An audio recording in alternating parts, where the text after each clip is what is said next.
খুশি দুর্ঘটনায় আহত। দুর্ঘটনার শিকার হয়ে গুরুতর আহত হয়েছেন ছোট পর্দার অভিনেত্রী শাহনাজ খুশি। বুধবার সকালে ব্যাটারি চালিত অটোরিকশার ধাক্কায় তিনি আহত। অভিনেত্রী খুশি দুর্ঘটনায় আহত।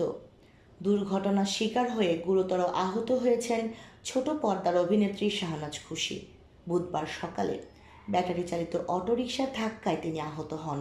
অভিনেত্রীর ছেলে সৌম্যজ্যোতি সমকালকে বিষয়টি জানিয়েছেন। তিনি বলেন, বুধবার সকালে আম্মু রমনা পার্কে হাঁটতে গিয়েছিলেন। সেখান থেকে ফেরার সময় বাসার গলিতে একটি অটোরিকশা তাকে ধাক্কা দিলে আম্মু ছিটকে পড়ে যায়। এতে তার চোখের ঠিক ওপরে 2 স্থানে গুরুতর জখম হয়। দ্রুত তাকে হাসপাতালে নেওয়া হয়। সিটি স্ক্যান সহ বিভিন্ন পরীক্ষা করা হয়েছে। এখন আপাতত ভালো আছেন।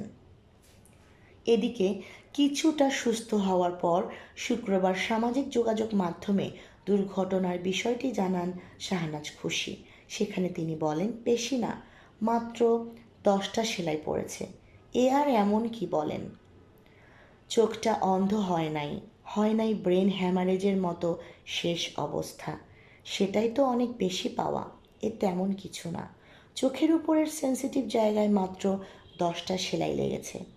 আমি যে প্রাণে বেঁচে আছি এজন্য মহান সৃষ্টিকর্তার কাছে শুকরিয়া আদায় করছি।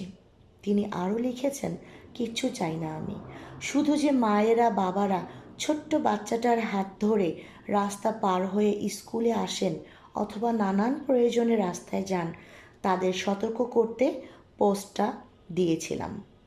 আমি হয়তো ভেঙে চুরে বেঁচে গেছি, কোনো বাচ্চা এই আঘাত নিতে পারবে না। ব্যাটারি চালিত অসভ্য বর্বর যানবাহনটি এবং তার অসভ্য চালক থেকে সর্বদা সতর্ক থাকবেন।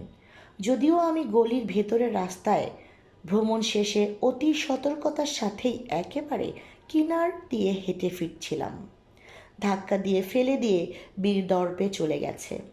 ওরা মেধাবী যান চালক, কারো জীবনের ক্ষতির তোয়াক্কা করে না। আপনার এবং আপনার সন্তানের দায়িত্ব একান্তই আপনার। আজ 4 দিন পরও মাথার অর্ধেকের কোনো বোধশক্তি নাই। সবশেষে তিনি লিখেছেন, জানি না স্বাভাবিক চেহারায় ফিরব কি না। সেটা যদিও ফিরি, রক্তাক্ত সেই পথে পড়ে থাকা সকালের ট্রমা অনেককাল ভুলব না। সাবরিনা শাহরিন, তরঙ্গ টিভি।